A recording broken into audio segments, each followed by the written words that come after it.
Jiva Korja, Eimear Burke here. Welcome to another Fireside Chat. This is Chat 113. So I will start, as I usually do, with a prayer for peace.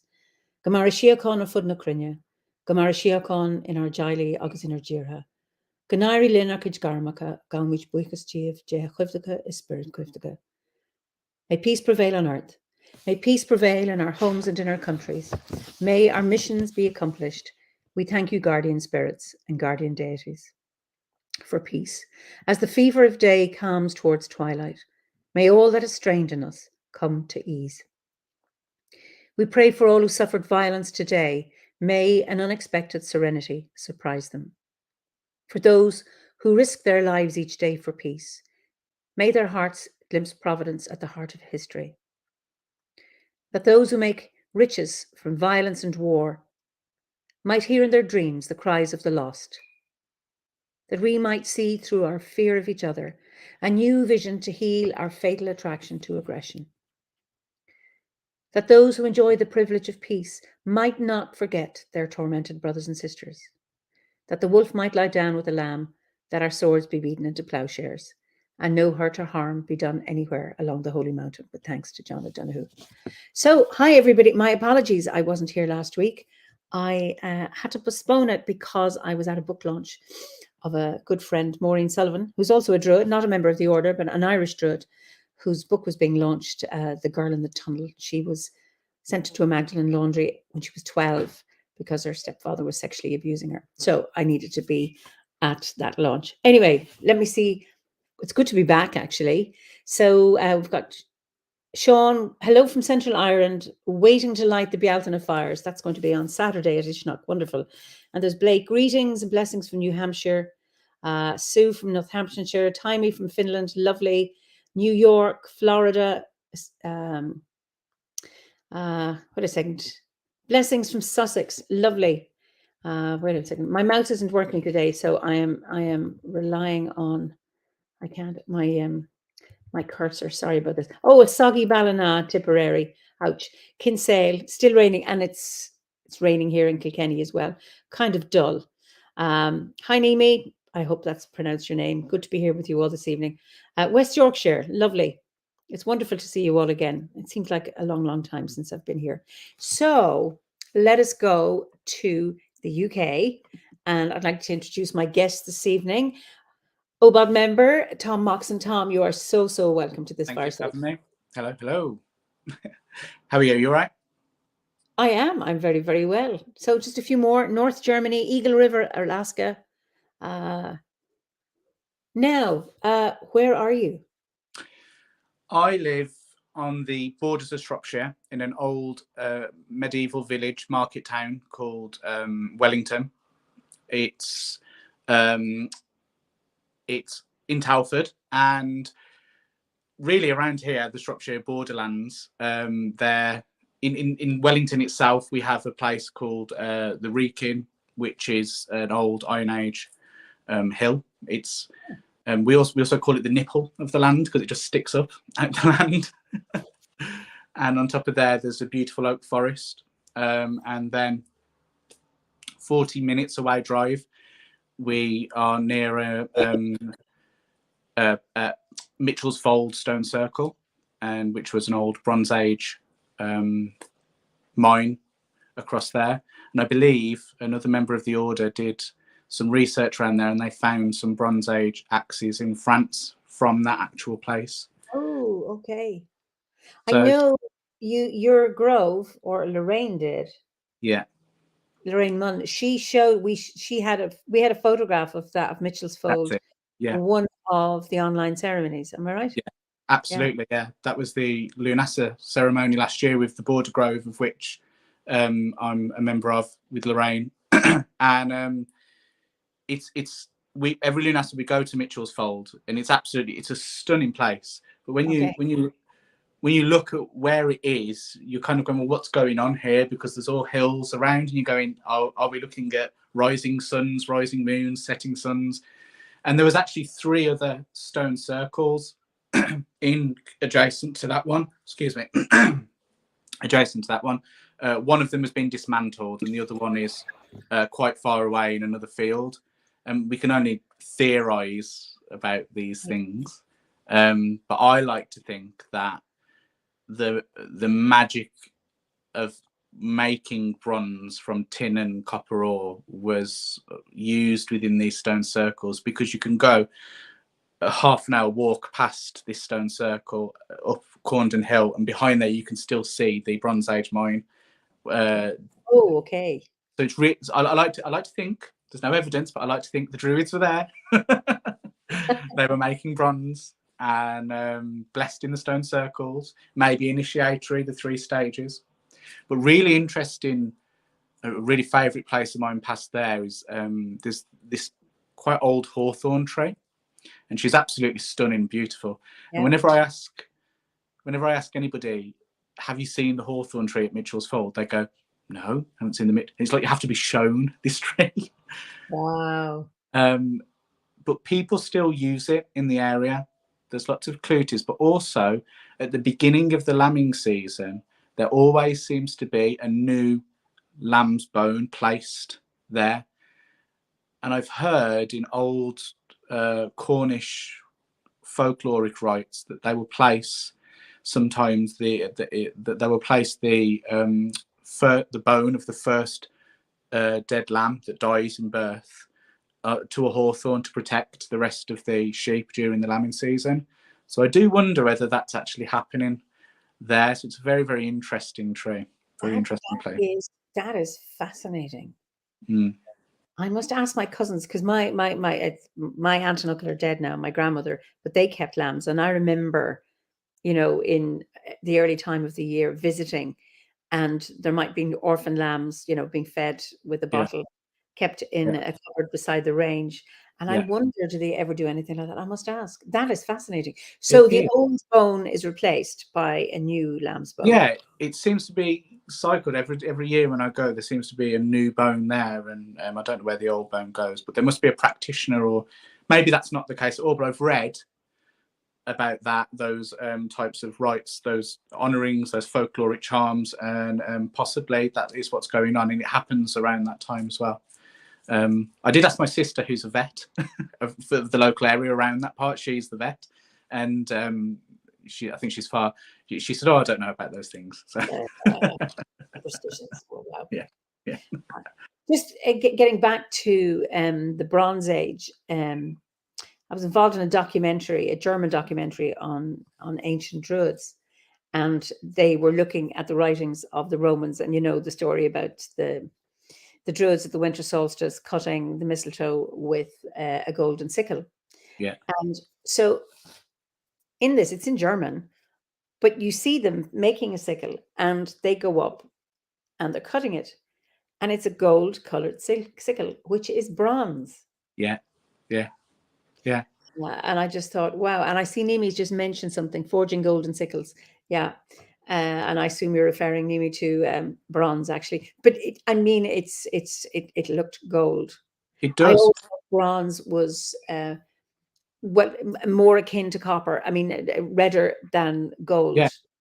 I actually have a bronze golden sickle. Do you want to see it? Yes, please. I do. 1 minute. I have a golden sickle, but I've cheated. I've really badly. I've sprayed it with gold paint because I haven't been. Oh, that is. Oh, and it's shiny as well, and polished and engraved. Yeah, with the oak. Oh, brilliant! So, and yeah, is it? It's a shout out to our ancestors, our line, whether they did this or not. But this is bronze. And it does look gold. You're right. It really does look gold. And does it cut? Yeah, it does. It's sharp. Okay. Sharp there. Yeah. Where did you acquire that? This was made for me by a company that make ritual items called Omega Arts, and they're in America. Very, very, very talented artists. Serious Arwen going on in their workshop, and they seem to know. They just get the idea of like what the Druids were doing, and really, really interesting conversations before they actually make an item for you. So they made that. Yeah. And the handle is what? The handle's bog oak. Oh my And goodness, from where? Ireland? I'm not sure where from actually. I could give them an email find out. That's actually quite a good question to ask them. And then there's the acorn. The acorn at the end. Wow. Yeah, it's a precious item. It's a nice ritual druid item. I don't carry it round because I always think, how do you carry a sickle? Because it might poke you in the leg. That's right. That's right. Carefully is how you carry it around. Carefully, Anyway, yeah. lots of comments here, and people loving it. Ben says it's beautiful, absolutely stunning. Wow, that's gorgeous, beautiful. Yeah. Oh, wow. Oh, wonderful. Catherine Farnley says, I used to use a tall one to cut down ragwort. I take it wasn't a bronze one, it was an ordinary one. Yes. So, oh, brilliant. Liverfield ragwort. Yeah. Yeah. Yes. And you know, ragwort, the Irish is buchel an bui, but they're also known as fairy horses, that the fairies ride on them. Wow. Yeah. What type of is there any folkloric tales from Ireland about that specifically? There's a whole there's a song or a poem about the buchel an bui. Now I don't have it. Oh, okay. Yeah. So Timey says, I also saw this documentary. The mistletoe harvesters didn't have any doubts about ancient druids using a sickle like this one. That's right, because they actually tested it. And then someone says, where was the sickle from? I'd love to get one. Tyler, I think maybe your question has just come in online. Omega something. Yeah, Omega Arts, OMEGA Arts. Yeah, okay. They make some really, really stunning pieces of work, and they're only it's very, very tiny. They're only a small family, and they have a very tiny workshop, but they do brilliant stuff. Wow. Okay. So now we have comments on ragwort. It's a favorite. Julie says it's a favorite of the cinnabar moth. Cinnabar moths, the caterpillars are just beautiful, aren't they? Yeah. That beautiful red and the black stripes. Yeah. And then Pat says, which is true, they're really toxic to horses, but sheep can eat them. So she says, every summer I spend days pulling them up by the roots. Be careful now, Pat. They're fairy horses. Okay. Absolutely. Don't want to mess with the fairies. So your so your landscape seems to be really, really rich. Yeah. I think I'm very lucky where I'm situated because it's quite town. It's quite townish where I am. But then you can just go that way on the M54 and you're just in the middle of a beautiful countryside. And there isn't just, that stone circle. There's a lot of sacred wells in Shropshire. And we're very lucky to have some, preserved Iron Age fort formations. And in the other way, in Shropshire, Staffordshire, there's it was voted the most spiritual place in Staffordshire, Gorton's Well. And it's a sacred well, but it's in a yew tree grove. It's really, really, really unusual, beautiful, stunning place, and it's very dark. And I always think it would be brilliant for an ovate initiation. Like if you were ever going to do an ovate initiation, go to Gorton's Well because the sacred healing waters are there, and then there's just all these beautiful old yew trees all around. So that's an hour that way, but an hour's nothing, is it nowadays in the car? It's just bosh off you go over there and over there. It's really, really stunning place. Wow, I'm Gorton's Well. Okay, I mean like a well and a yew grove. Yeah, a yew grove. Yeah, and I haven't hallucinated yet because they say that you hallucinate in yew groves apparently. Oh, really? Apparently so, yeah, but I haven't done that yet. I don't know. So is this like a circle of grove? Yeah. Okay, I mean I've been in yew. There's a tiny yew forest. Well, forest is a big word. Woods called Ringdinna Woods in Killarney National Park. Wow. And it's an old, very, very small yew forest. Is that situated in the middle of other deciduous trees around it, or is it just on its own? There are other trees around. There are. Wow.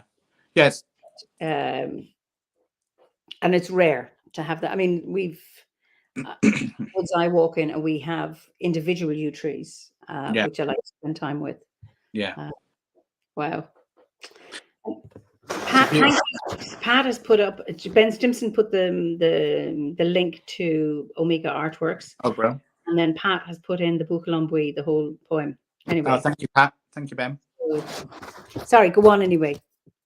Yeah, no, I was just saying, you as a tree, it's absolutely just a stunning energy. It seems to be coming up a lot lately. I know Lorraine and I went to go and see a very, very old, again in Shropshire. I think this particular yew tree it's either 2,000 years old or 3,000. I'm unsure, but it was just huge. She was beautiful and huge, and her branches just crept out, and the energy was just stunning. And it was in this old churchyard, and I think Lorraine mentioned at times that underneath it, water comes out because there's a sacred well underneath as well. Yeah, it's just honestly, it's so magical, and you could just drive past it if you didn't know what you were looking for. But it's a really, really beautiful, and she gave us two beautiful ones from her branches. But she's a beautiful, beautiful old lady. Yeah. Oh, wonderful. And Ben Stimson says Gaunton's well looks beautiful, so he's put a link up there as well. This is what's brilliant with our viewers, that always ask, something comes up, and then they'll well able to do the research for us, which is great for everybody. I think one of the best things about around here that I'm obviously biased, but I think when people come to the UK and we think about spirituality and visiting places, we have the beautiful, stunning places like Stonehenge and Glastonbury and all those really, really fantastic things, and that they are great. But there's a lot more than that. And we know that, there's the wells, there's the landscapes, that there's the old trees that we see that have stood millennia. There's that well there, and in such unusual places, and they hold such beautiful energy, just as powerful, just as wonderful, just as peaceful. And I've had some really, really fantastic experience in these places, and I can match those experiences from standing in the middle of Stonehenge at the winter solstice watching the sunrise. So it's all these beautiful areas in the UK. We're very, very lucky to have that, I think. I agree with you. There's lots of magical places, small, not well known. I know my own garden, my own grove. It's just a lovely place to be. And I think it's really, really important that we create create a relationship with a special place that doesn't have to be famous, and grow that. I think that's really, really important. Absolutely. And then on top of that, it's preserving it and keeping the wildlife there, the fauna, the insects, all of those things alive there. And I think some parts of these places become, especially for me as a druid, become so sacred that just a little visit every now and then, because you want to just keep it there, keep it still. We shouldn't be visiting all the time, because it's not always for us. It's for the spirits, it's for the nature spirits, and just visit and it adds that sacredity to it, and that sense of the nematon, and that sense of sacredness. Absolutely. Gabriella, you were talking about yew trees. Yew trees make me uncomfortable as energy. I have 2 yew groves nearby, near a church, of course. I always feel them passing by. And I absolutely, so some people have a sense of anger, or sometimes people say, oh, they find them hostile or not welcoming. My experience is not. Mine isn't, but I can understand that. Absolutely understand that 100%. Yeah. Do you think that's because of its attachment and connotation to the graveyard in churches? And I don't know. I mean, it's people have experienced it. I remember somebody in Chalice Well. I mean, I was at a workshop there years ago, and somebody went to spend time with the underneath the yew tree up at the window, and they felt, no, go away. I don't want you. A few people have said that to me, and it's in a forest, not associated with that at all. There's a book I read, The Story of You, YEW. It's written by, I can't remember his name. He's an Italian count, brought up in or living in someplace in South America, forgotten, loved Ireland. So it's written from the perspective of the yew tree. She starts off as a little sapling. Okay. And the story spans 4,000 years. Now she's quite arrogant. Right. And she's arrogant about other trees, and she's also arrogant about humans and other people. But a really interesting book, and it's out of print now. But wow, who's that by again? I can't tell you, but it's the story of YEW. YEW story. Or if it's out of print, it's one of these things that costs €100 or 100. Oh gosh, yeah. There's another yew book that was recommended. I think it was recommended in the Guernsey. It's Fred Hagenader's one. The Goddess and the Yew, is it, or something like that? Yeah, I think that's by Fred Hagenader. Yeah, that's like 100 and something pound or something now at the moment. Or oh, really? I have it. Oh, brilliant! Dude, I lent mine to Austin, so if Austin's watching, okay, give me back, Austin. Tiffany says a book that's really interesting. She says, I see trees similar to people, all different with varied temperaments. I think you're right. You know that I've had a sense with some trees, I have a really strong connection. Thank you, Pat. Pat's always there. It's Guido Mina di Sospiro. Okay, who did the story of you? Yeah. Bro. I'll look at the comments later and start going, right, I'll get that. Get that there, yeah. So so loads of people have done their homework. So thank you very much for that. I really appreciate it. Yeah, absolutely. Thank you. But I loved Fred's book as well. The Goddess and I mean they are very, very otherworldly. And I don't know if you know, I'm a priestess in the Fellowship of Isis. So we go to Huntington Castle, and there's a yew walk. Wow.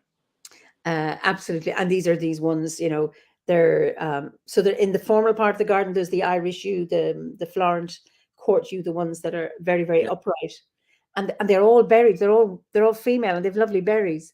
Wow. And then there's the other ones, what we call the English yew, or the older yew, and they're bending down. It's just incredible. Wow. Just beautiful. That's stunning. I've heard with the male yew that if you collect the pollen and you throw it into fire, that it turns purple. I don't know whether that's true. So if anybody knows that. I have 3 yew trees. One I planted the year I joined the order, and one, so it's 21 years old. It's not. It's probably a 2-year-old tree by the time when I bought it, and we planted the day after my daughter was born, and we buried the placenta under the roots. So, and that's a male tree, and it's just lovely when it's releasing the pollen. If you just kind of flick it, and then there's this cloud of pollen goes. So I'm going to collect that. Collect and throw into the fire, and we'll see what it does. I've got a yew tree at the bottom of my garden, and I live in a house, a very interesting house. My house was owned by previous pagans. Okay. So there's been families of Wiccans who live here. I think I'm the first Druid. And whoever did have this house planted. I've got birch trees in my garden. Then I've got at the very bottom, I've got a yew tree. And it's wrapped itself around the hawthorn tree, and they're both wrapped like that. It's you can't prize them apart. They love each other. But the thorn and the yew are together, and I think that's really, really strange. Not strange, but beautifully put on, but not a choice somebody made to do. It's just happened over time. It's right at the bottom of my garden. Wow, absolutely lovely. Because from the story of you get the impression that yew trees don't like other trees and nothing grows around them.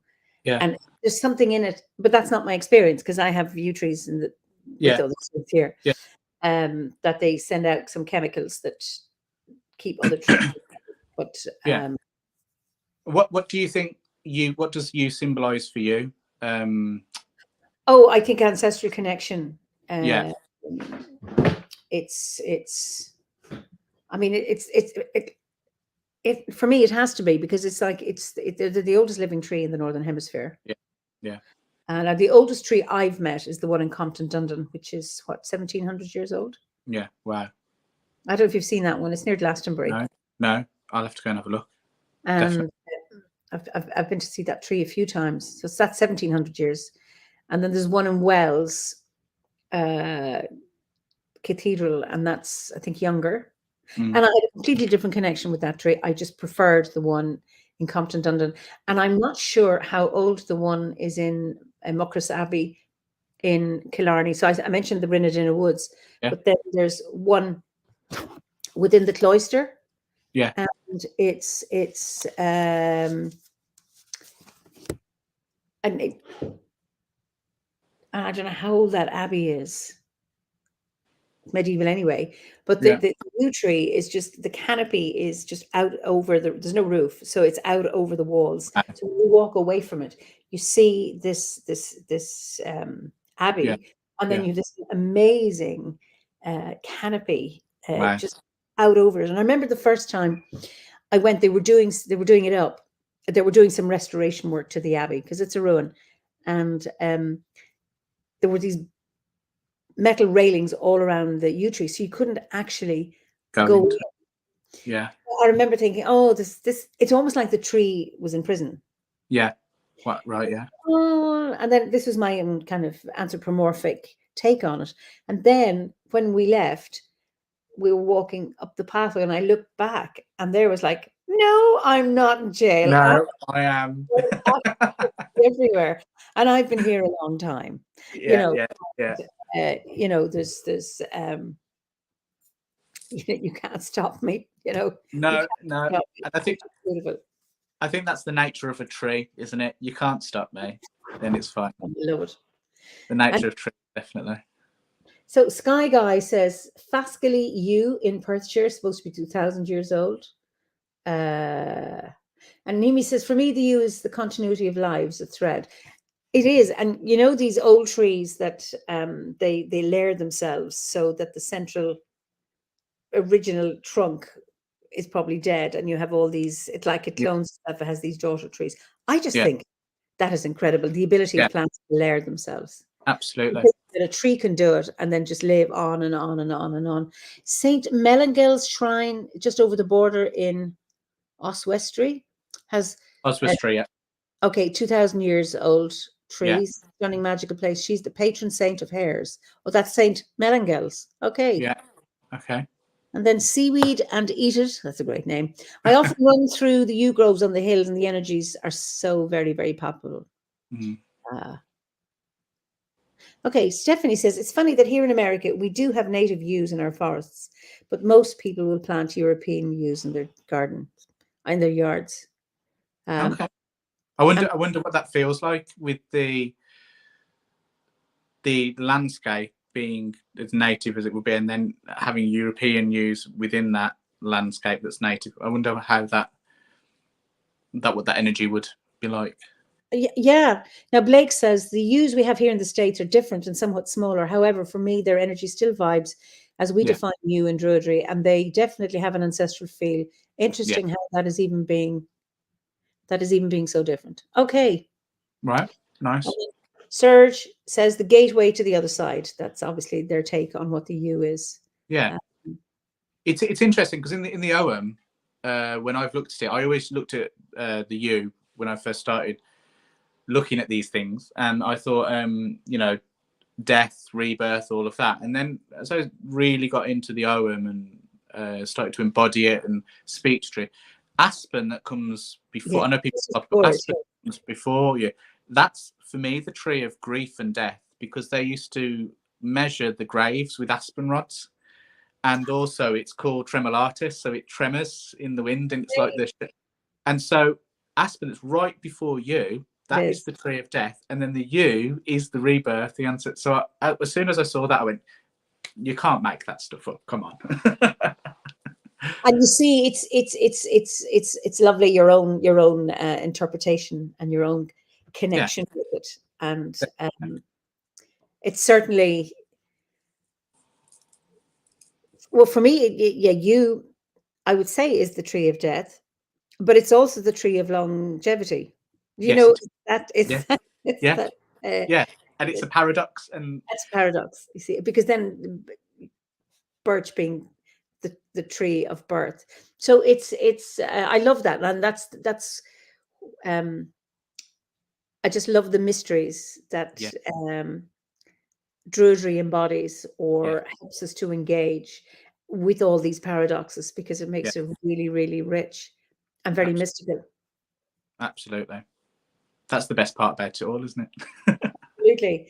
So Ferdiad says Tennyson wrote "Willows whiten, aspen quivers, and the Lady of Shalott." Yes. So okay, Patrick Bourgeois says, with the toxicity of trees, needles in particular, I wonder if this may have further contributed to its connection with death. Maybe, but then there's lots of poisonous things. Lots of plants are poisonous, and actually, the yew is used in the treatment of cancers. So it's it is. um,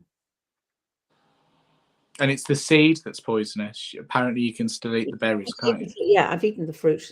We obviously take the seed out first before you put it in your mouth. But I'm not recommending anyone do it. I'm just saying I've done it. Yeah. Don't do this at home. Yeah. It's very sweet. Yeah. I can imagine. Do you? There's a scent of a yew tree, I think. Mm-hmm. Sometimes there's definitely a scent of a yew tree that I recognise, and it is beautiful. It is wonderful. Yeah. Magic. And then you see it's been used in making strongbows. Well, that's why I really like it, And Pat is very mischievous. There are some great murder mysteries featuring yew berry tarts with a wee seed left in. Thank you, Pat. Yeah.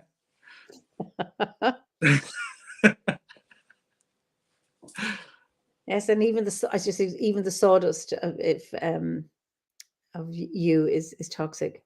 Yeah, but yew wands, and philosophical phoenix. Yes, most poisons do have medicinal use in the right circumstance, like foxglove. Yes, you're right. Highly toxic, but a lifesaver in some cardiac ailments. Yep. Yeah. And Zell says, I think it's hard for anything to grow under the canopy of a yew, and there's the vibe that you mustn't enter its space without permission. I always make sure to ask permission and respect its answer. Okay. And then there's Blake, should we be wary of your baking, Pat? And then Ferdiad, beware druids bearing baked goods. Okay. Then, oh yes. So this Ankerwick yew near Windsor said to be 200 years old. That's young for Yeah, it is, isn't it? It's quite young. For a yew tree. But it is.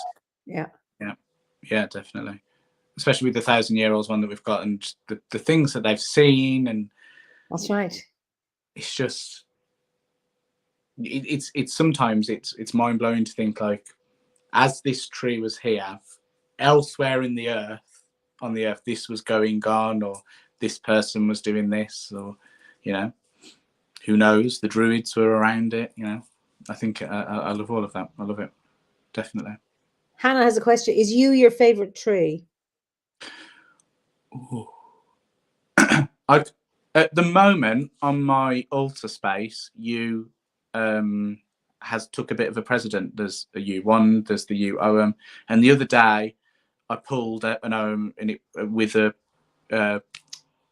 some other druids, and I got yew when they were. And so at the moment, yew seems to be showing up quite a bit, but I don't know whether this is, but I do love oak. Honestly, I absolutely adore oak and birch. I find birch trees very, very chatty, so it's really hard to choose a favourite. But I think I've got the three there, though, haven't I? You do. Without even reading it, birch, yew, and oak. So I've got the three there. There you go. Yeah, because I mean, I'm gonna think. I have trees I work with. Now, it's a pine tree. It's not even an Irish pine or a Scots pine, but it's a tree that I connect with. And there's a yew tree that I connect with. Yeah. Then I see hawthorns and I go, ooh. Yeah. I was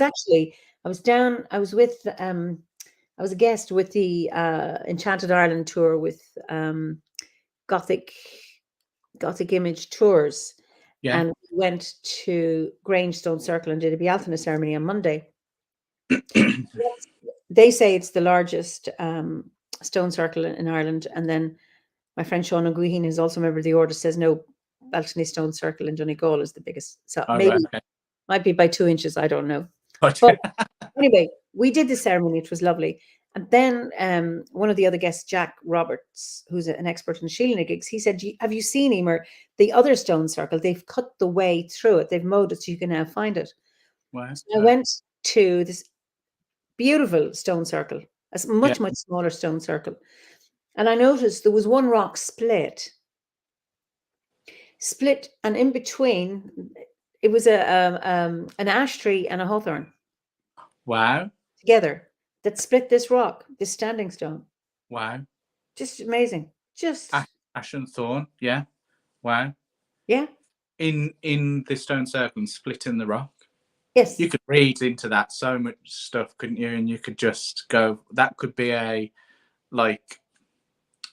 teaching tool in any type of way to take people and tell stories and teach and reveal mystery, all of that stuff. That's just amazing.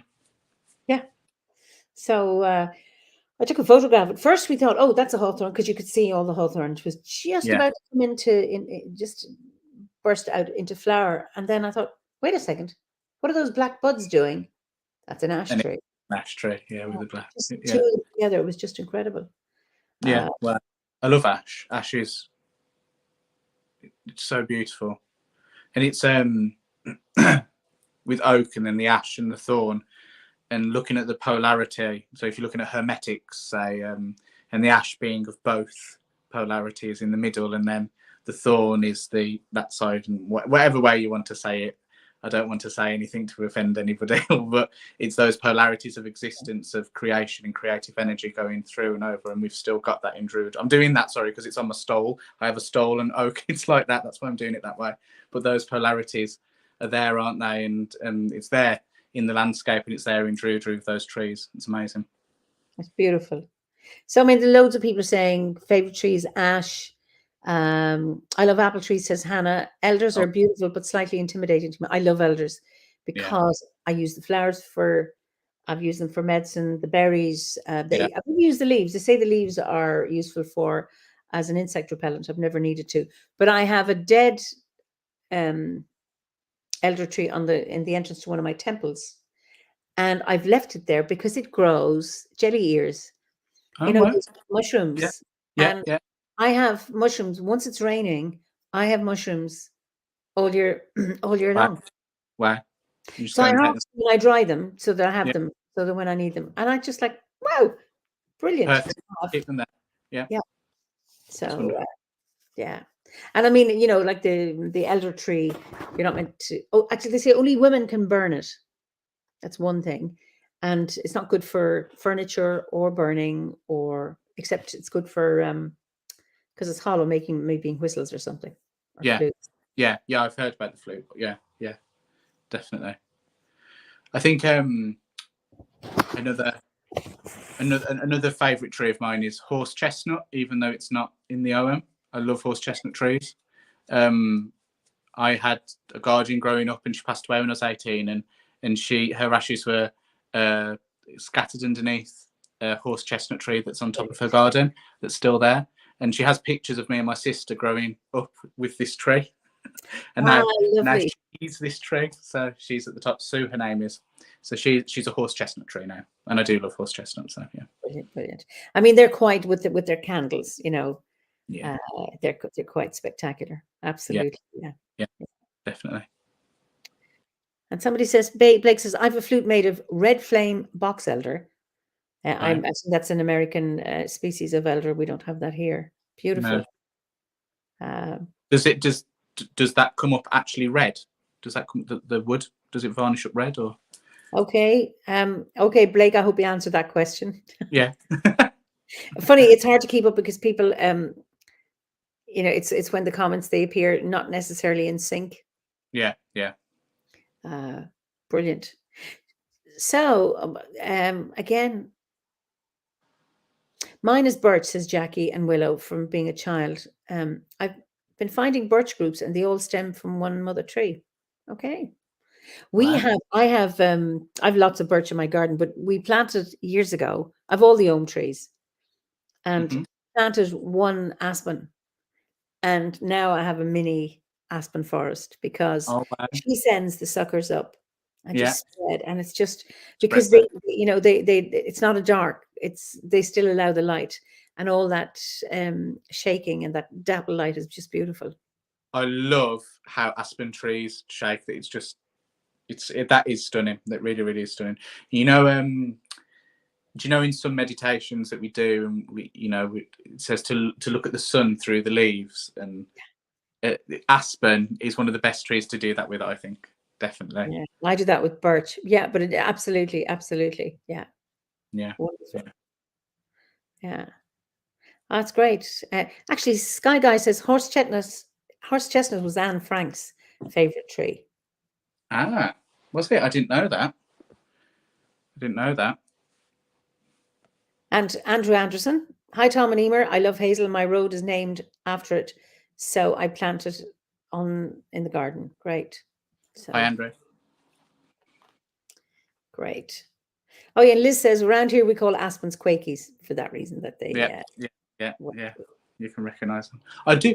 Hazel is a very, very magical tree for me, and I kind of like have two ones if I was to work in Grove group ritual on my own, and it's either that U one that I just spoke about, or there's this particular hazel one that I'll use, and there's a bit of twist in it where it's followed the sun and everything. But hazel's an incredibly magical tree, I think. So out of those two, I find them, yeah, really. I find you very deep, and I find hazel kind of very out, and because it's very giving, isn't it? And then obviously it's connected to the well of wisdom and the hazelnuts dropping in the salmon. It's all, there's just so much there that you can't get out of it, can you? But I do love hazel. Blake says red flame box elder. Sorry for the delay. I'm watching on my phone, which takes a minute to type. Red flame box elder. The red appears from a compound that is the tree's natural defense when wounded against fungus. Ah, okay. Oh, okay. Wow. Interesting. It's an interesting conversation about trees. I can't tell you what my favorite tree is because as soon as you mentioned hazel, oh, I forgot hazel, Yeah. absolutely, and then you mentioned something else, and oh yes, and I love this one and I love that one. Yeah. Oh, Different we love them reasons. all. Yeah, Yeah. Yeah. yeah. Are you Just really a druid if you don't love them all, though? Like, there's so many to choose from. absolutely, absolutely, yeah. So, Ray says there's not a tree I ever met that I did not love. That's lovely. That's Uh, nice. yeah. So, what brought you to, or how did you find Druidry? Oh, I grew up in a very just evangelical family, Christianity, and that didn't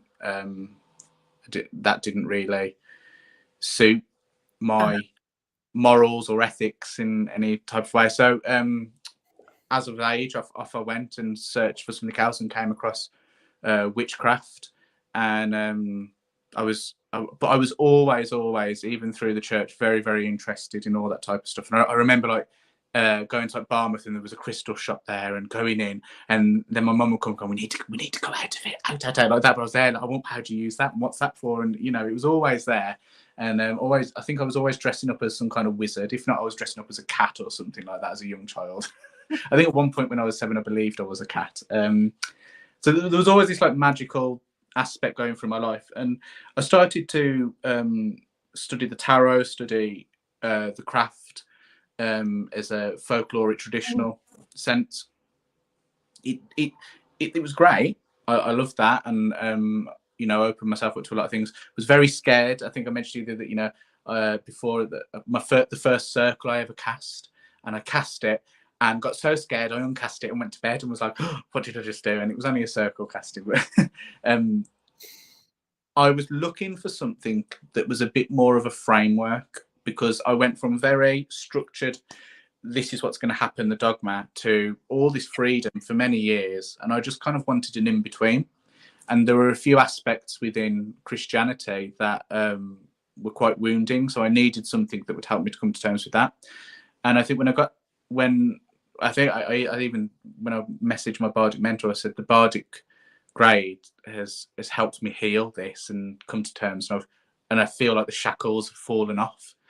And how I got there to the bardic grade, because that was a question. Sorry, mate. I think I knew about druids. I thought I knew about druids. It was like I thought, oh, it's those people who are at Stonehenge in those funny hats, the MCs, and the blow horns. And I books just kept appearing online, and loads of druid books just kept appearing. I was more interested in the witchcraft. I just thought, I'll buy one. I'll buy one. So I bought the Arwen Alone, because I like that word alone, because I can study it alone. Yes, same here. Yeah, solitary. I was never meant to be here. I wasn't even meant to be on this screen right now. Yeah, same here. Well, it's a big one for you, Eimear, isn't it, really? And I really liked what I read by Joanna van der Hoven. And then I saw Philip's book, The Druid Mysteries, and I just read and read and read. And then I realised, oh my gosh, there's an actual order. There's a place that trains, and I'll do it. I'll take the Gwersi. And I started studying the Gwersi, and it just grounded everything for me. There was all these ideas that I had, and it just grounded everything for me into a practice. Mm-hmm. And here I am, so many years later, mentor for the order as well. It was in a grove, a working grove, which is fantastic. And none of that was meant to have happened. So Blake says, Obot is magical because so many ways to be involved in community, and we can all find the ways we're comfortable with. Absolutely, 100%. And it's just so refreshing to be in a group of people from so many different walks of life, on so many paths, but still walking the same path as you, that we can learn from. But there's that camaraderie, there's a love, there's an unconditional love that I feel within the order when we meet and when we're together. And whether we know each other, whether we don't, we've got a shared connection within the spirit of the order. We've all gone through the same initiations. We've all read the same text. We've all done those same things. And that shared likeness, it's done very well in Obod, I think. I think it's done extremely well. And I haven't yet come across any type of dogma or doctrine. And as you said to me when I first asked you, if you want to do it, go and do it. And that freedom, it's a living, breathing order, and it's absolutely fantastic. And I know people say it's like coming home, and we hear that a lot, and it really, really is like coming home. But it's also not just coming home, it's also a gateway into other aspects of other stuff, but it's always there. It's the mother that calls you back. It's it's always there, but lets you go and explore elsewhere as well. There's so much to it. Where do we choose? Where do we start? Yes, all stacked up, it's like this big, the whole lot, and you're going, gosh, there's just so much knowledge there, and I need 1,000 lifetimes to get through it all properly. I know. And you want to, don't you? Exactly. So I know you you weave in other mystical traditions into your Troji. Would you like to talk about that a bit? Yeah, sure. So fundamentally, I class myself as a druid, but then building on top of that, I study Rosicrucianism. I'm a student of the Kabbalah, and I'm also a Freemason. So all those things entwine and add to the leaves and the branches of the tree with which I find myself as and growing as. And I find Druidry is like the basis of what you do. It's the trunk and the trees, and it reaches out. And then there's these celestial stars to explore even further than that. And these traditions just help you, because they're kind of like go up further and further and further. That's how I feel. I think Druidry does help you go further and further and further as well. But Druidry starts very foundationally with the earth and the ground, which is brilliant. And what I notice about a lot of these orders that teach, they start up there, but they always end up coming back down. to the earth and calling about the earth. We do it the other way around as Druids, and I think that gives. This is just my opinion, but I think that gives a really good basis of moving up and out. And so with Rosicrucianism, you've got a lot of Christian mysticism there, but it's a beautiful, beautiful system that specifically looks at the cross and the rose at the centre. And I don't mean the Calvary cross. I mean, the order that I'm in is the Confraternity of the Rose Cross, and they use the equal arm cross. And they also describe the cross as the shadow of the person with their arms raised as the risen sun in the east. And I love that. And the rose is the heart center. So it's a beautiful. Yeah, and the Grail. So it connects very much to the Arthurian mythos there. And then, so that's Rosicrucianism. The Kabbalah is mind-blowing. It really is. It's a complex thing, and I've got a very, very, very good mentor, and it's very slow. I'm only a student. It's very, very slow going, and it's very experiential, but it's absolutely phenomenal. It's stunning, and it just adds to the Druidry that we practice, that I practice. It adds more to it, and Druidry is involved in the Kabbalah. I mean, it's in the Bardic Companion too, isn't it? There's bits about the Kabbalah there with the elements. And then Freemasonry, fairly new to Freemasonry, but they are fantastic ritualists. And they've taught me a lot in terms of supporting ritual and supporting people who might be a bit nervous in ritual. But I like to think of it, so Freemasons have the tools with the stone. Yeah. Druidry is the material that makes all those stones and all of that. So it's very, very interesting. And Vera Chapman, who was the Pendragon when Newin was chief, she was a Freemason as well. So there's lots of links, tons of links. It's really, really cool. Wow, beautiful. I didn't know Vera was also a Freemason. Yeah. Gabriella has a question. Is there something in particular in Rosicrucianism with the white rose or the order of the white rose? I had a vision once, and I'd love to bring some clues to it.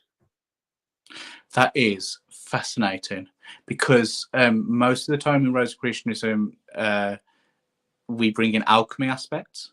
So you have the red rose and you have the white rose. So white and red are two very, very important alchemical colours that you'll find in every tradition.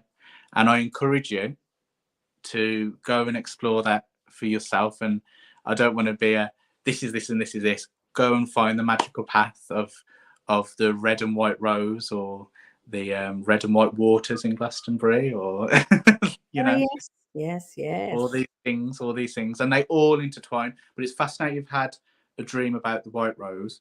Go for it. Go and explore that. There's a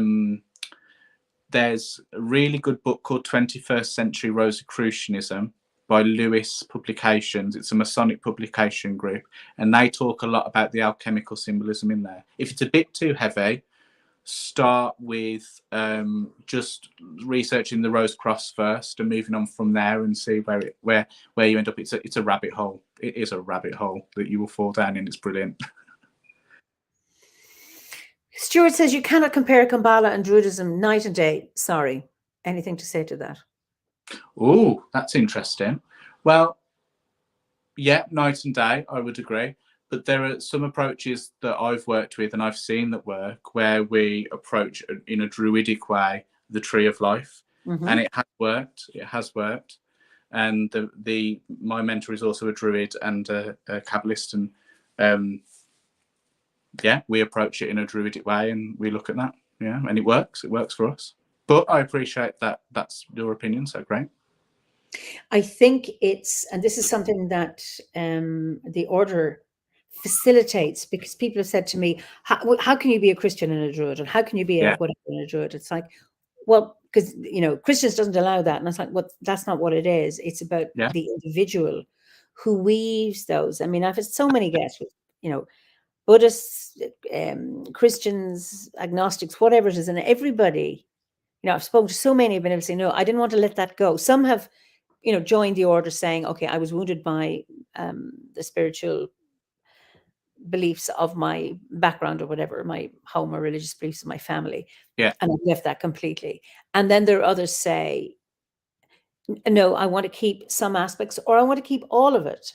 Yeah. So look, Yeah. not everybody in the order regards themselves as pagan. They say, no, I'm a Christian Druid. I am a church minister and I am a Druid. And it's the individual who's able to weave some kind of synthesis between the various traditions that are compatible for themselves and create some kind of alchemical process with that happens within. It doesn't happen outside. You can't say, okay, let's get the Kabbalists together with the Druids now, go talk and go and create something.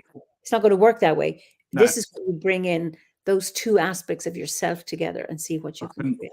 100%. And there's a beautiful lyric in a song that I cannot remember the name of the song, but it says it's about this guy and he plays the Moonlight Sonata.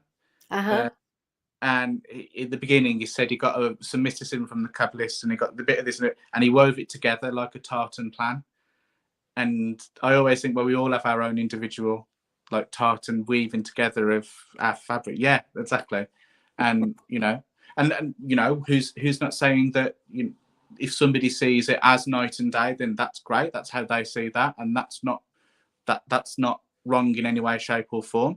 And sometimes I see it as night and day. Sometimes I won't see it as night and day. But I think when it's the coming together in ritual and the experiences in ritual that you have, still adhered to the practices that your daily practices that you have, they're very, very unique experiences. And this is where people start to write books about it, the movements that write, but all these people who've written these books, they've all had these experiences first and they wrote their experiences down. And it's for us to take those up and go, well, let's keep finding those paths and keep treading those paths and creating more of experiences and writing more of these things down. And being the hermit, pointing the way, shining the light wherever else. Let's do it. Pat says there's a Grant Yeats poem, The Rose Upon the Road of Time, that talks about the Druid, grey, wood-nurtured, quiet-eyed. Lovely. And Liz Hill says, this ex-Catholic is still trying to understand how Druidry and other pagan or occult and Christianity can go together. I hope you enjoyed that exploration, Liz. It may not be for you to weave the two, or it may be. And sometimes people... I know people who have to say, right, this is the Grove, this is Druidry, this is, I'm just using this is the time I go to church, and it's very, very separate. I have to keep it separate. And there's some people who like to completely combine and bring it together. I get that as well. We're all so complex, wonderful individuals, aren't we? Absolutely. How we work. But that's the wonder of Obod again, isn't it? That is the wonder of what we do in Obod. It's universal to that aspect. Absolutely. Sean says, imagine how much we'd miss out on if we weren't open to explore so many other traditions. Absolutely. And that Philippa says, that's what makes it seem attractive, to being inclusive. You're accepted for who you are. Absolutely. Yeah. And I might get a little bit, like some people might disagree with this, and that's okay, I don't mind. But I see it as like looking through different facets of a diamond at the same thing, because in all of them, I'll be completely honest, in all of them I haven't not found a connection of truth, and I've never not found a connection of compassion and love, and I've never not found a connection of mystery there.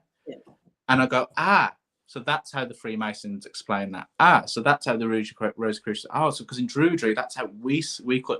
It's all the same, just with different ways of looking at it, and it adds to your experience and your understanding and intellect of it. Oh, absolutely. Absolutely. Yeah. So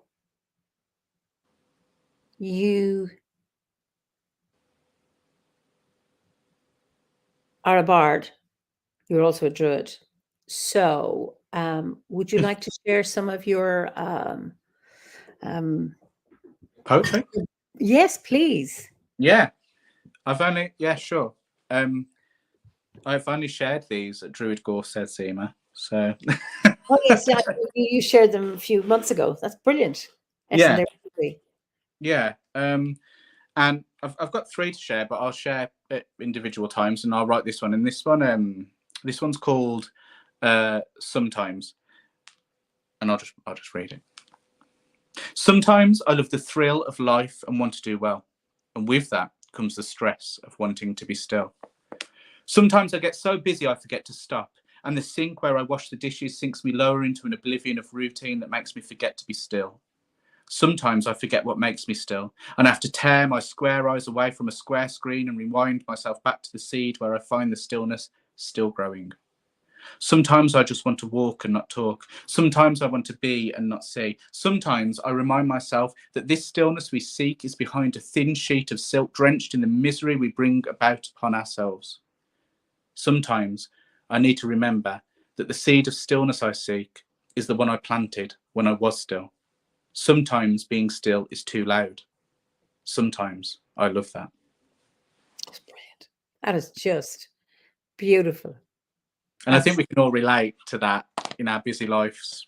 And I remember writing that and kind of going through I just don't feel connected at the moment, and I don't feel this at the moment. I don't feel, and every time I tried to do the light body exercise, or every time I tried to have a meditation, I'd either fall asleep or and then I'd be thinking about something else, or I'd hear a noise and get easily distracted. And I think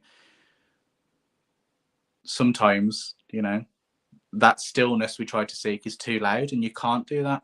But sometimes we love it, don't we? And that's where that poem came from. Just, being hectic is okay sometimes. Beautiful. Yeah. Absolutely. Well, lots of comments here. Such true words. Fantastic. Rang true on so many levels. Beautiful. I value stillness so much more as I age. So much resonates there. Yeah. Cool. Beautiful. Wonderful. So, somebody just asked what a bard is, and Nimi answered. So I know you have a particular interest in the bards, because you have Lorraine are organizing the first bardic grade Gorset. We are, yeah, definitely. And I'm so excited for this because, we have the Ovate Gorsets, the meetings, and we have the Druid Gorsets, and they're so wonderful and beautiful.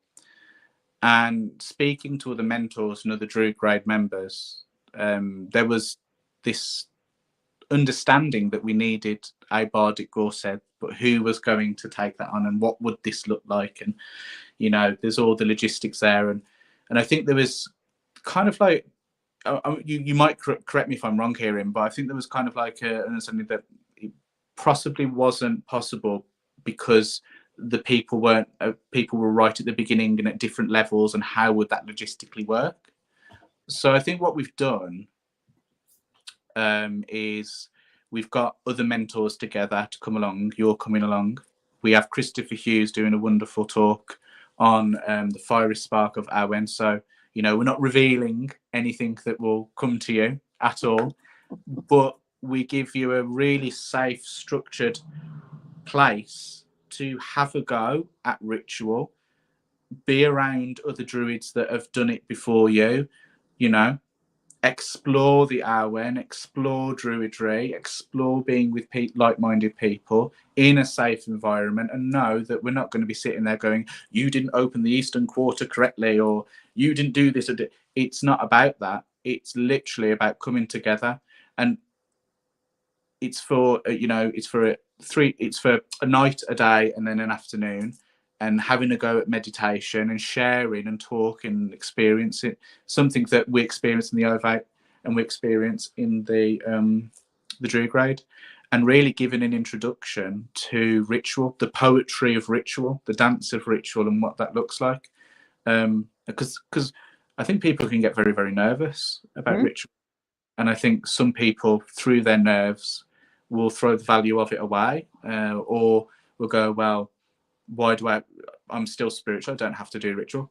Absolutely correct. You don't have to do ritual at all. But there's something wonderful about coming together, and magic does happen. And when everybody's singing that Arwen, or we're all chanting the vow together, or saying the Druid's prayer, and when great spirits called, and I know this sounds like cliche, but when great spirits called and the wind just Yeah. blows through the grove and the sun just comes out, and you just like, you know, what's going, and it's a magical thing. And I think we need to give our bards that opportunity, and we're doing it in a beautiful landscape in Wales, in Eimear. I've been, yeah. We've been, and they're beautiful, aren't they? The nuns that run Oh, that they're place. lovely. They are just there's, I think, two of them are Irish.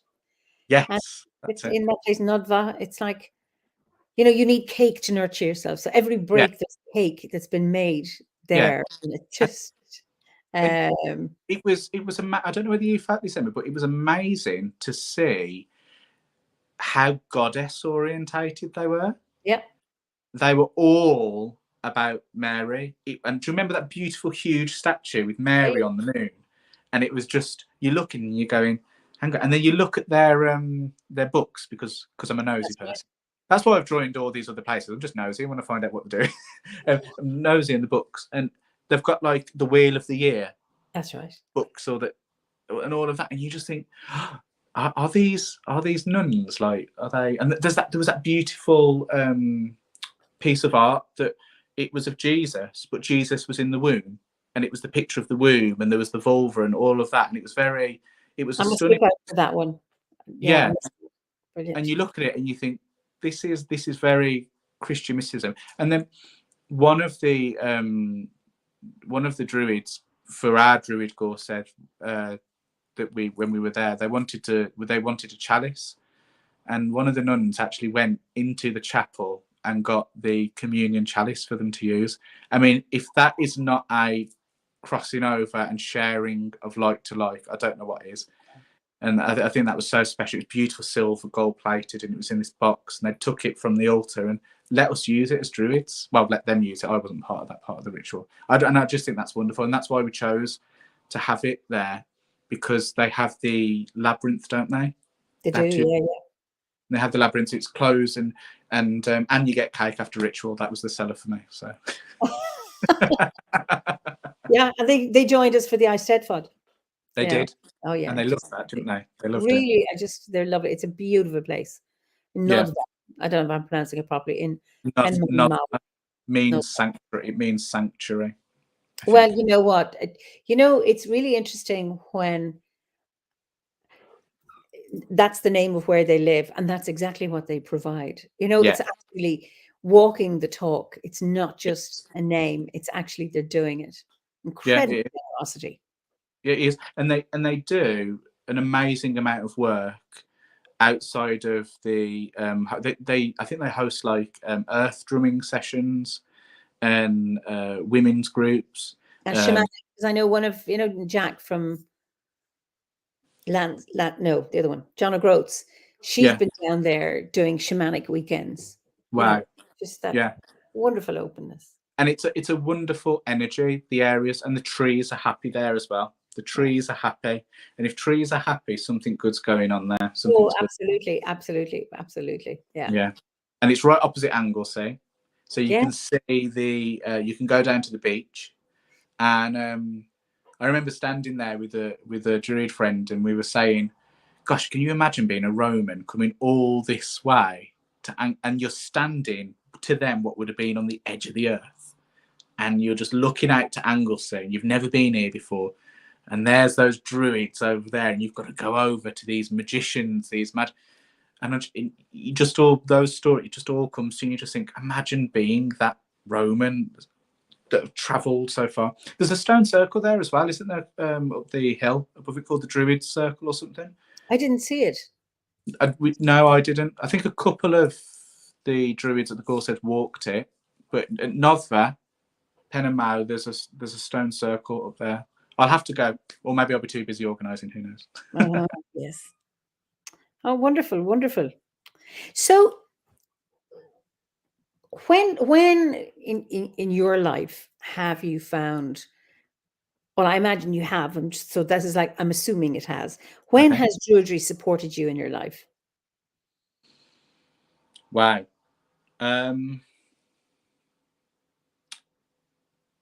In so many aspects. I think I found Druidry to be incredibly good at, you know, facing your own demons that we all have, facing those things that we really need to get in touch with and be realistic about. It really helped me to come to terms with and understand like genealogy, lineages, things that have been passed from one generation to another. I really began to understand that, and it really supported me in that respect.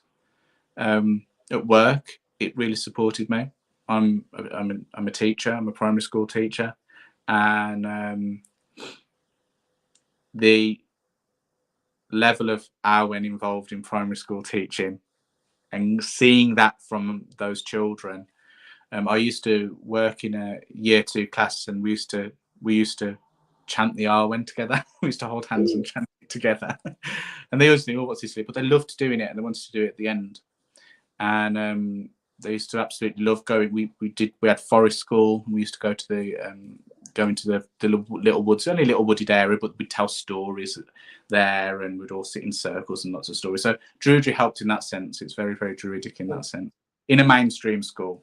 But it's got to be done. Children love it. They love it. Adults love it. So everyone loves it, don't they? It's got to be done. And I think it's so multifaceted, the journey you take when you train with OBOD.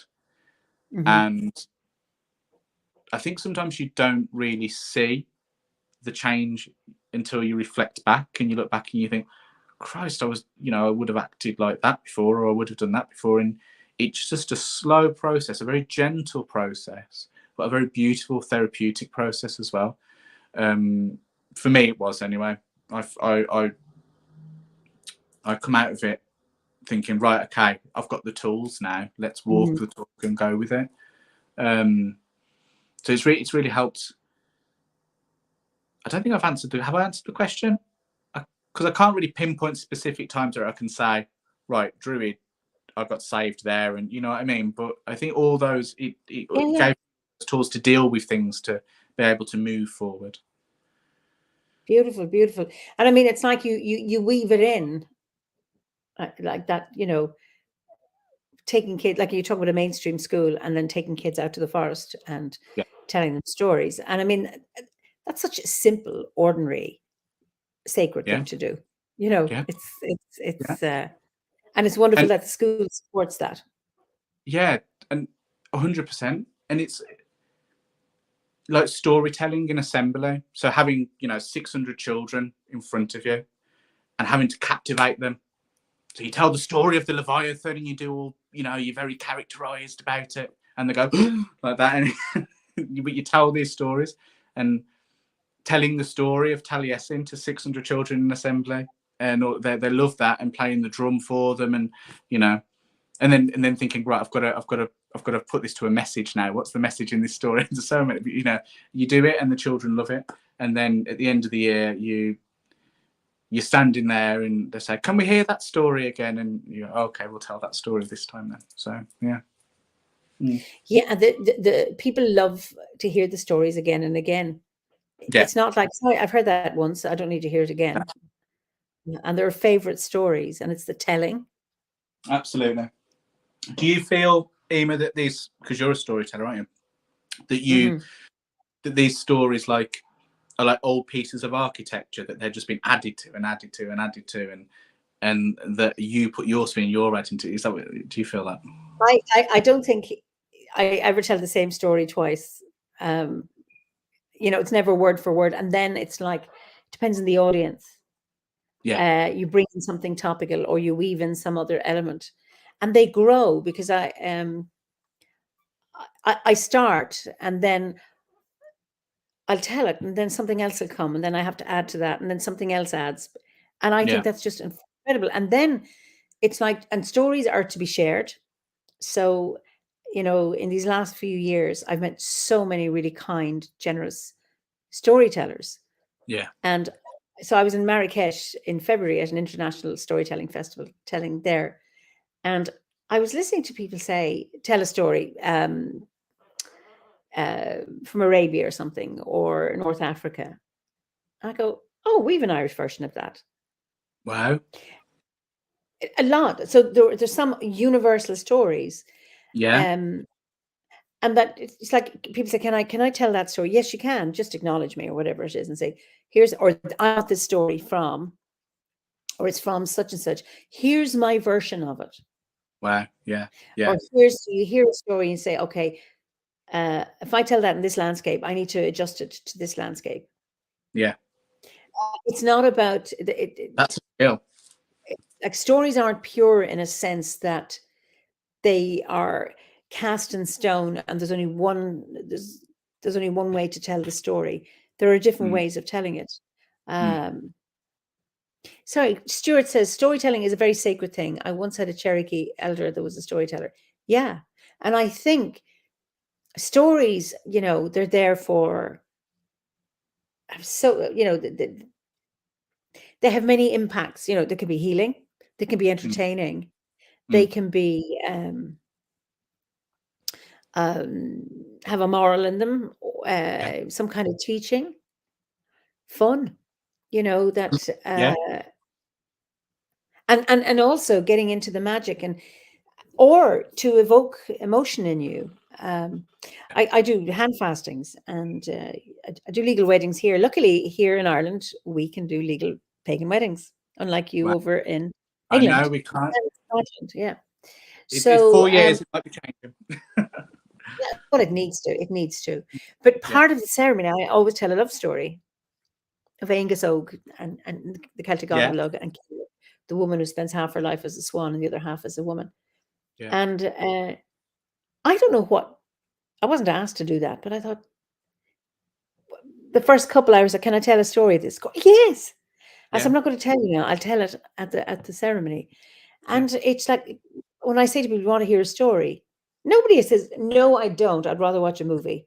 Or, it's like, yes. And adults or children of all ages love it. Yeah, absolutely.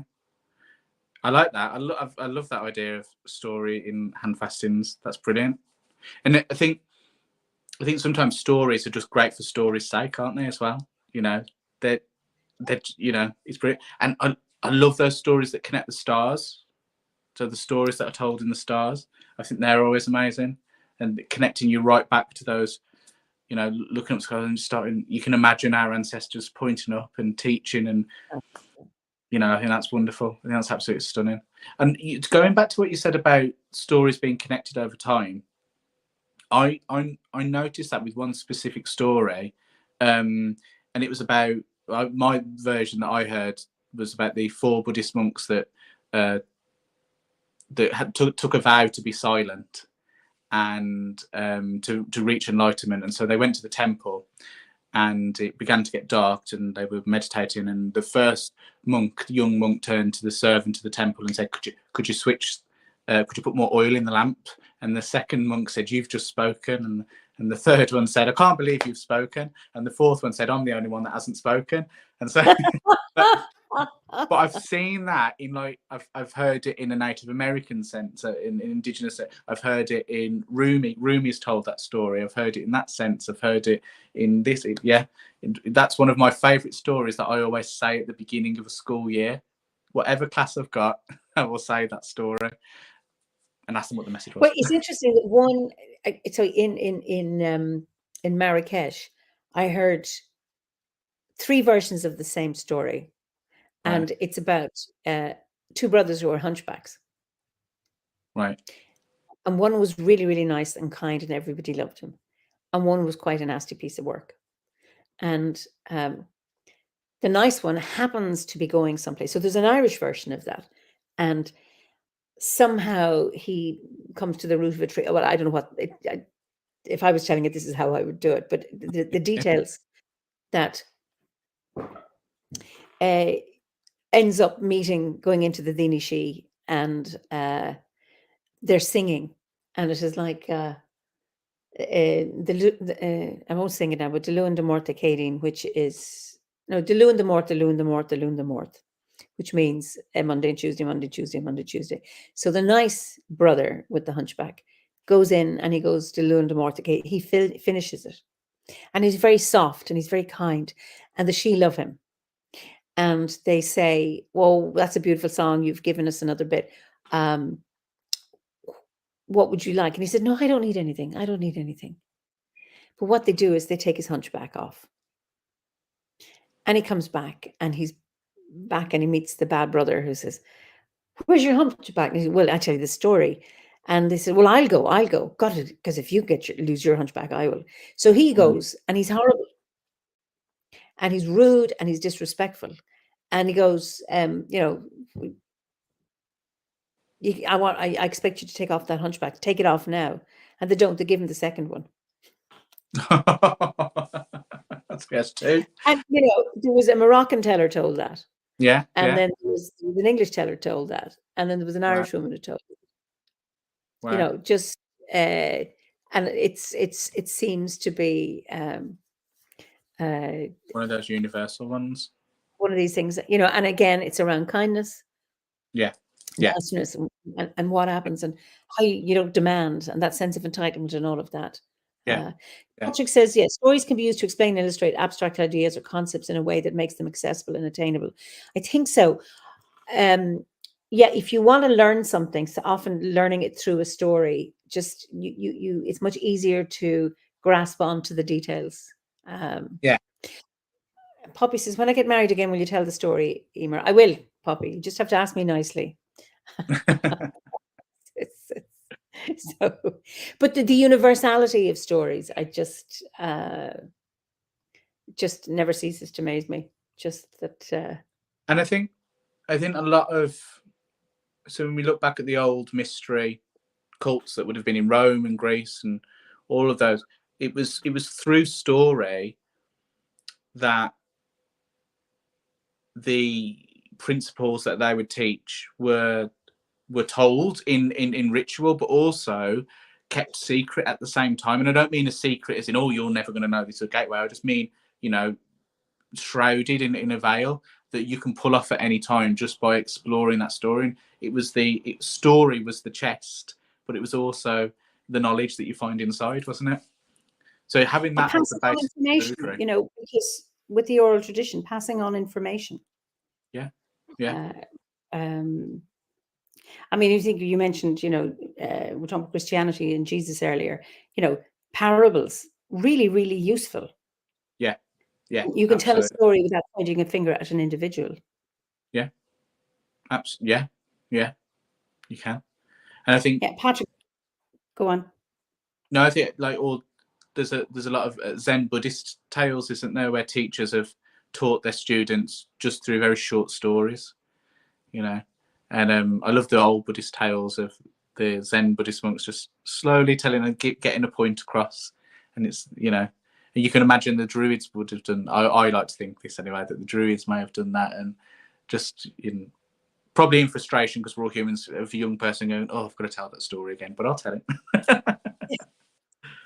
Yeah, so it can be, you passing on teachings in some way, or sharing wisdom or insights in a non-threatening way. Like Patrick says, stories can be much easier to learn something potentially painful versus the heart experience also. Absolutely. Yeah.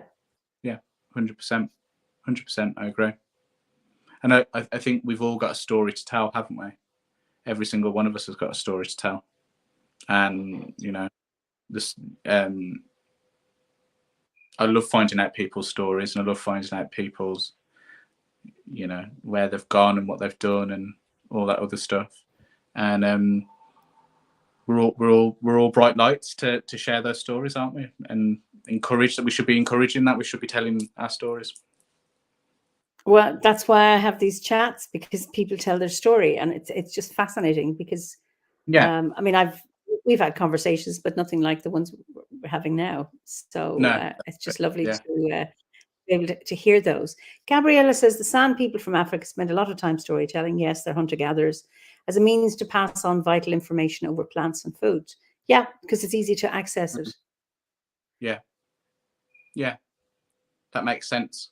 And there's still stories being. I think there's still stories being told, and I think it's important to create new stories as well. That's I think we need to create new. So, in Druidry, we've got, you know, everybody will say, oh, it's a modern movement and inspired by that. Great, yeah, love that. Let's create new stories to move forward, because one day, I think on a podcast, Dave has said it himself, one day we will be the ancient Druids. So add some stories to that pile. That's right. And I suppose it's stories that are relevant. And I suppose, you know, stories have universal themes. So it's about telling it for this time, for this group of people, for this situation. Yeah, I think definitely. it's really, really important. Yeah, 100%. And with stories over time, when people start, they'll change the relevance of them as well, and characters will change, and what was one message in how a story began suddenly becomes something else. And like the story of Ceridwen and Taliesin, I think finding out the versions that have been told over time, and how in Christopher's book about Ceridwen, when he talks about Ceridwen and in that story, and it's amazing to see, well, right at the moment it's sparked, and how it's used in the Order, that story is as an initiatory tale. It's absolutely fantastic, isn't it? Oh, absolutely. Yeah. Yeah. Hannah says, I created a story for my little girl to explain the phases of the moon. That's beautiful. That's lovely. I wonder if anybody has done a story to explain the shapes of leaves and which tree they belong to. That's an idea, actually, isn't it? Okay, I'll think about that one. I've one to explain the seasons. Have you? Brilliant. And yeah, and I like to. So I work with the Irish myths and legends, but some of them are very. So I like to tell them from perspective of maybe one of the characters that appears not to be the main character, but is a really important one. Yeah.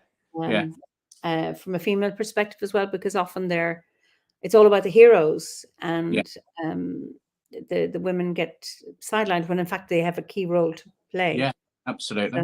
So, do you do that in quite a lot of your stories, Eimear? I do, yeah. Yeah. What do you what storytellers have?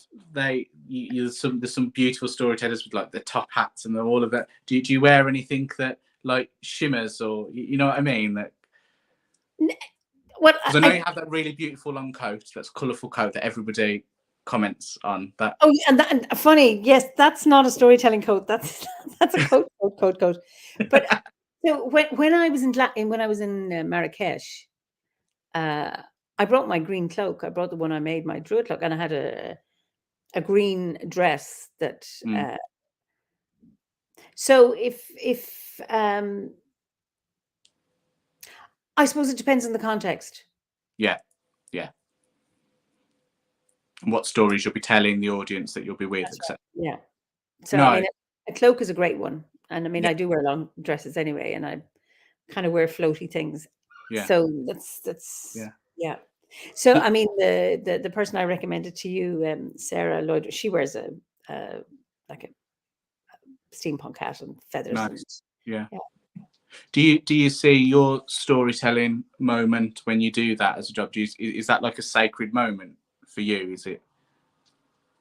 Do you understand what I mean? Like in the sacred sense of how we enact ritual as druids? I think so. Well, certainly when in the ceremonies, you know, the weddings, when I'm telling them, but also is when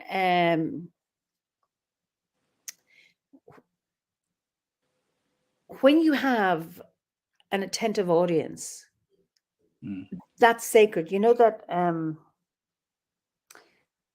when you hear the silence of an audience, and it's like you're sharing the story. They're with you. They're feeding you. With their attention. And then you feed them back. There's that wonderful exchange of attention and telling, and attention and telling and sharing. And that's magical. I love that. The feeding with the silence. I love that. That's a very nice way to put it. And you know you have them when you can hear that loud silence. It's like, oh, you know, how loud the attention is. It's wonderful. Yeah. Do you play your harp along with the stories, or? I've started. Because I'm small. It's almost like hard to tell a story. Well, you know, I've introduced, I've played, and then I've stood up, and then and go back in. Yeah. There's one. It's the thing is, there's the one about the Daya who has his harp with the three noble strains, and it's a story about how the Fomorians steal it. And it's a story I told years ago, but it's a long story. So usually, if you're in with a group of people, tellers, you get 10 minutes. Right. So if I was doing a session, I want to work on that so that where I'm the only teller, then I can spend as long as I can, and then Yeah. play the three noble strains, which is really Yeah. nice. Nice. Hannah says, I couldn't be a storyteller like Eimear, way too scary. Hannah, when I was doing the bardic grade, I was not a bard. I couldn't Absolutely. write poetry. I didn't play an instrument. I didn't tell stories. I could tell a joke. And I told a joke well, but I didn't value it. It wasn't until I finished my bardic grade that I started telling stories. And I'm amazed. We have night courts, what the order called Nice Steadfoot, but here it's a night court. And I've run a storytelling group in Kilkenny once a month. And there are people now starting to tell stories. And it's about get a small story you like. It doesn't have to be, get a children's story. Yeah. And learn it. And Absolutely. put your own thing to it, and just start doing it. And it's that, isn't it? As a bard, don't feel that there's this whole thing of that you're going to get it wrong, because it's not about that. You know, the Arwen is not rigid. It flows and it goes in and out, and you'll be inspired. And write it down when you become inspired. And I think when we can overthink, can't we go, right now I'm meditating, I've done like, I'm going to be inspired, Arwen. And we you know, use the natural world around you, use your studies of the elements to inspire your experiences. I started writing poetry after the bardic grade as well, but I had to start writing poetry because I couldn't articulate my spiritual experiences. But then I could suddenly start to articulate them when I was putting them into prose that was metaphoric or was using, you know, different literary devices, because I physically couldn't explain some of the stuff that was happening to me. And I've got one of those experiences. Can I read it to you? Oh, please do. Please do. And this is about this is a magical experience that I had with a druid friend, and the poem's called "Awaken the Dragon." The time is now, the light of dawn ahead, reflecting upon the waters of dusk behind. I breathe deeply the sustenance of life through the soles of my feet into the soul of my being. Dragons begin to entwine. Up through 33 gateways of ascension to the upper room where enlightenment falls from the lips of a prophet like honey. The dragons coil.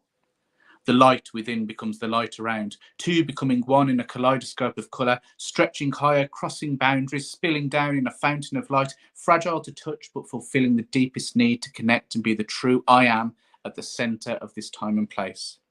The power of air encourages my wings. Combustion rumbles deep in my belly, erupting up and out like a mountain of blessings, raining hard around me, rooting me fully on the spot, soaking me in a sudden storm of sacredness. Bliss. Beautiful, beatifying bliss.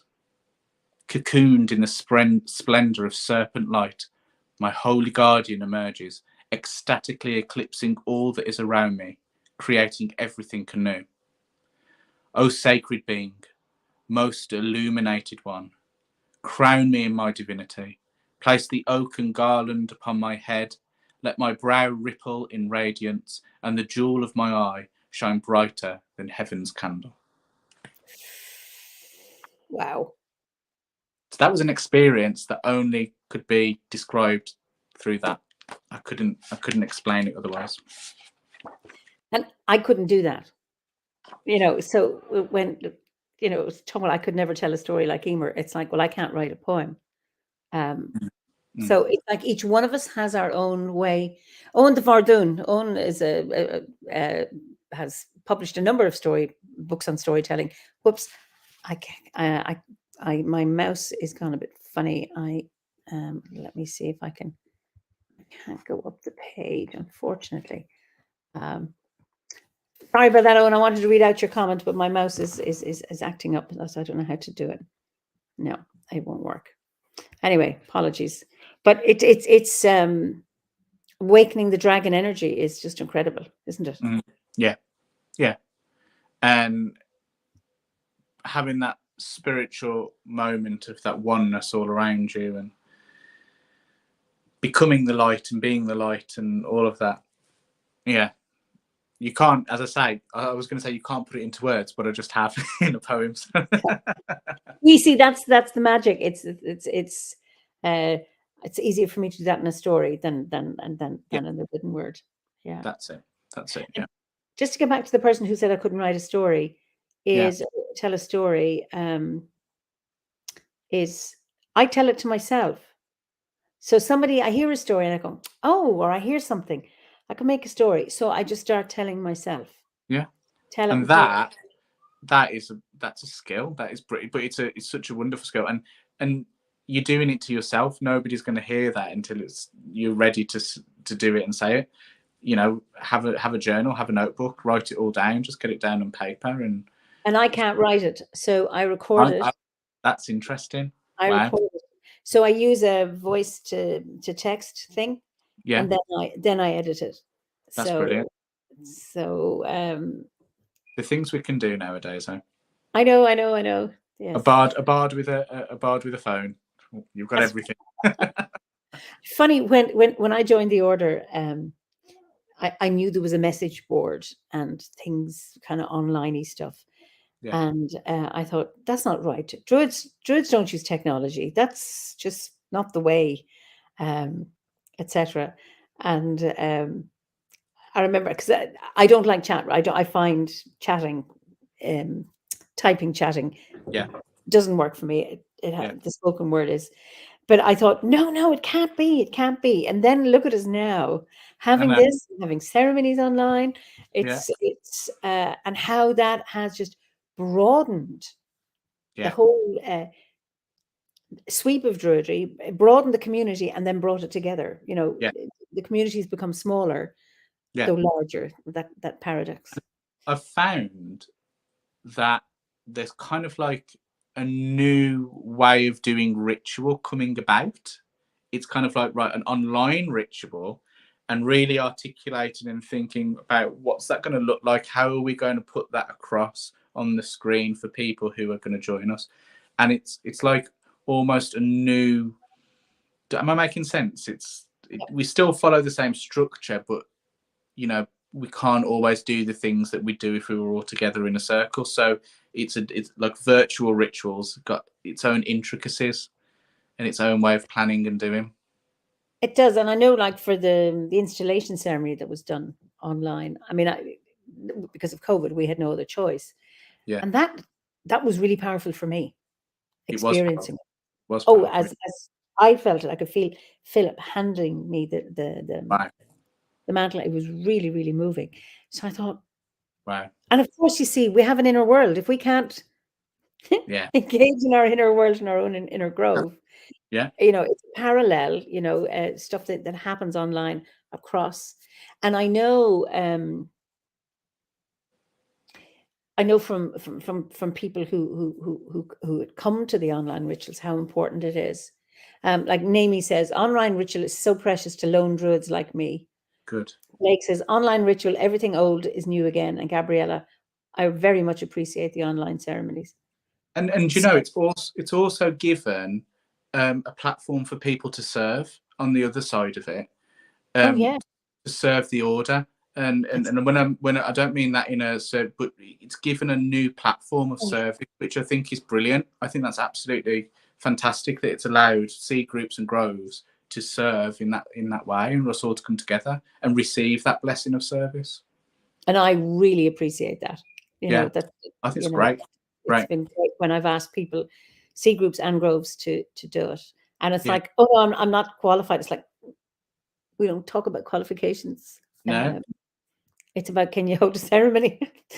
There was a saying that I got told. What was it now?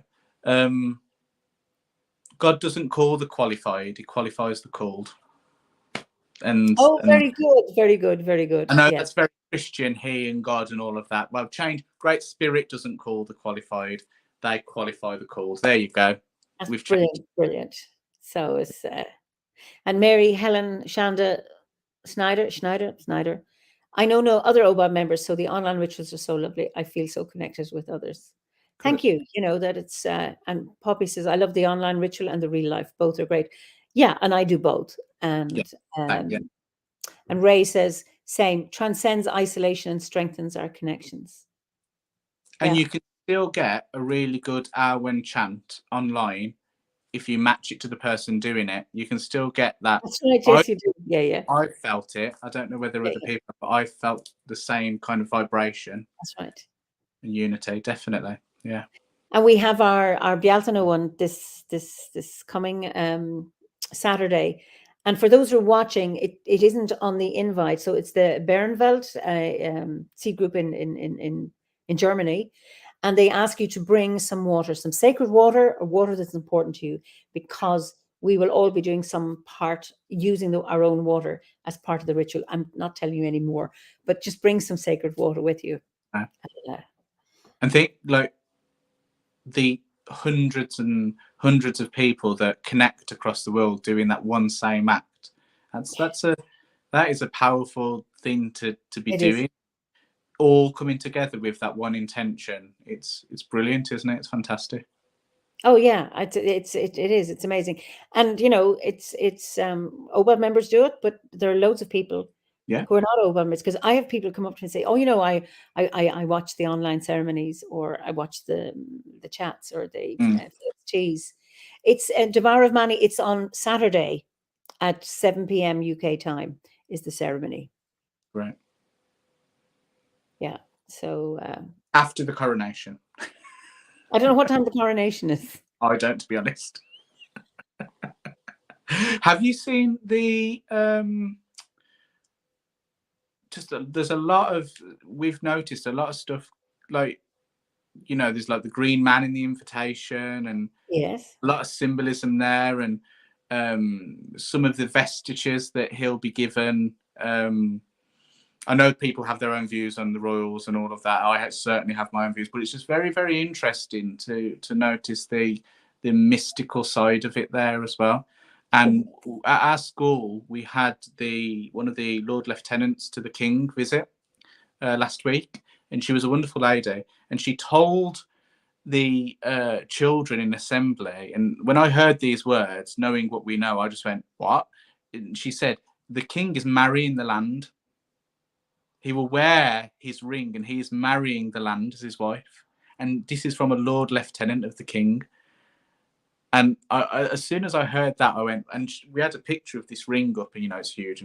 But we speak about the marriage of the sovereignty to the land all the time in Druidry, and there's those stories. And she specifically said those words to the children in assembly, and I just think, wow, there's something going on there. So yeah, it's interesting. And then there'll be a queen as well being crowned.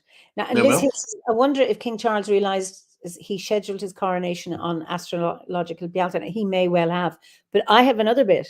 So I do an Irish paleography course online Yeah. with an amazing professor. He's retired now, Damien McManus from Trinity.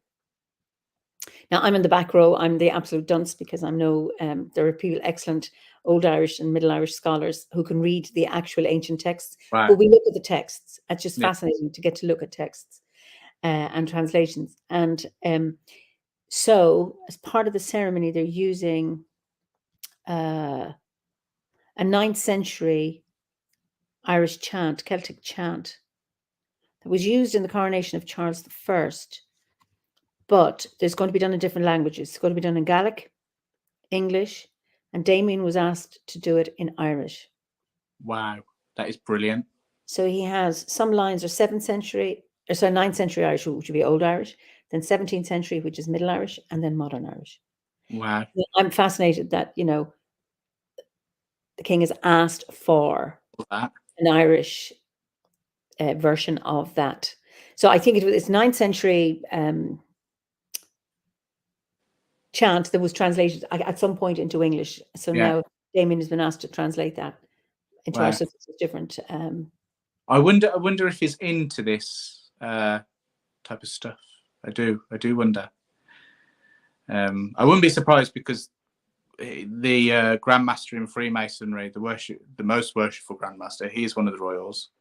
So he regularly in England, the UGLA, the United Grand Lodge of England, he's one of the royals and related to Charles. And I think Charles is actually an initiate. I might be wrong there, but there's some royal. But who knows? I'm not just saying from that line, because he's very ecological, isn't he, in that sense? So I just wonder.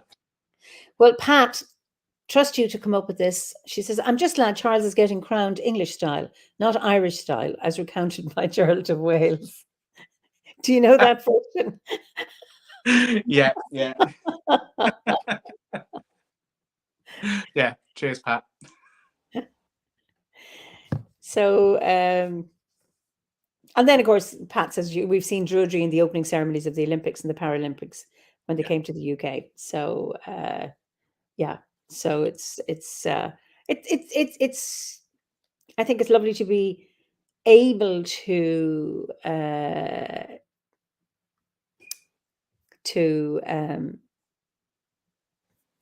have that, just, and that there's different languages, and I'm really intrigued that it's Irish.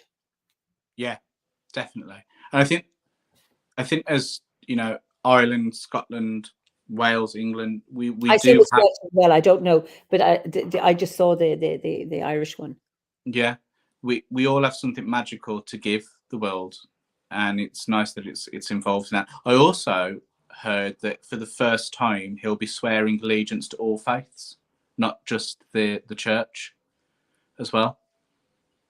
Okay. And that the representative of all faiths there, so that's interesting. That all these changes are happening. So he's moved away from the Liber Regalis manuscript and started putting his own stuff in. So times change, don't they? Times change. Yes, they do. Yes, they do.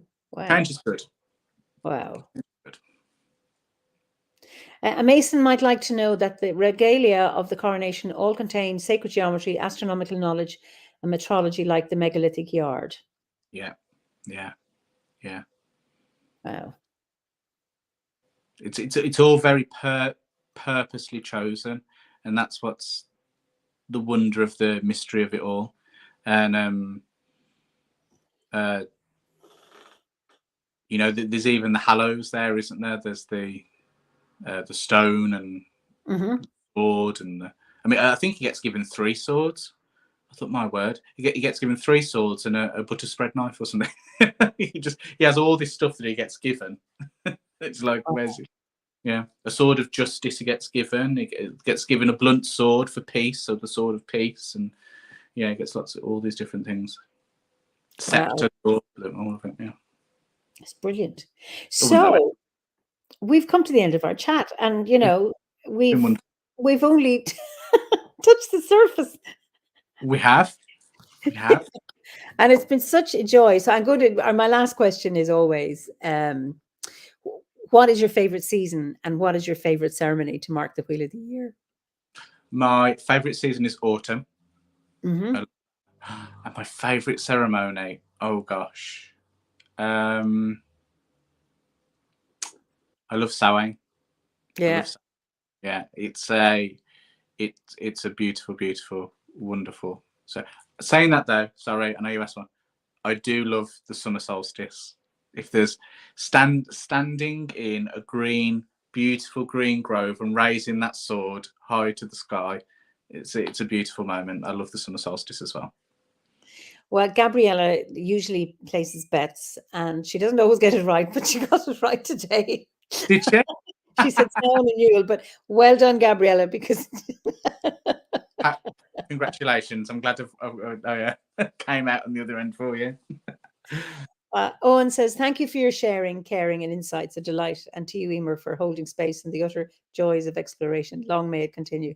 Well, as long as I live, and Thanks, Owen. You're so kind. Eimear, So it's been okay. So Gabriella says 2023 is a good year for betting, Eimear. Well, keep it going, Gabriella. Tuning in. Listen, it's been such a joy talking to you, Tom. Absolutely. So I'll let you say goodbye to everybody, and then I can send you through the veil. Bro, thank you, everyone, and many blessings to you all. Take care. Great. Anyway, I'll chat to you in a second.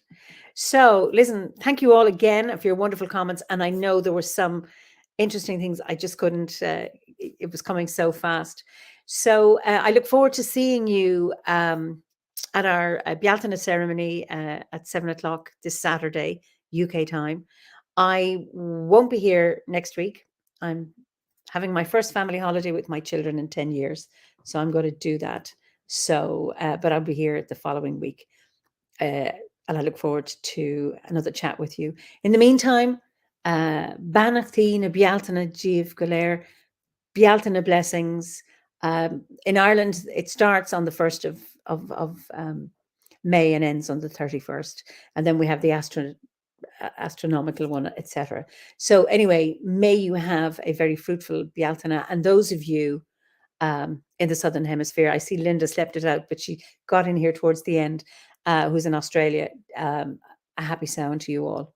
So listen, enjoy. I'll see you on Saturday, hopefully, and then in 2 weeks' time. So in the meantime, be well. Slán go fóill. Iwa, good night, or good afternoon, or good morning, or if you're watching a recording of this, so this chat. Until the next time, Slán. Yes, it's UK time, 7 p.m. UK time on Saturday. I just see another question there.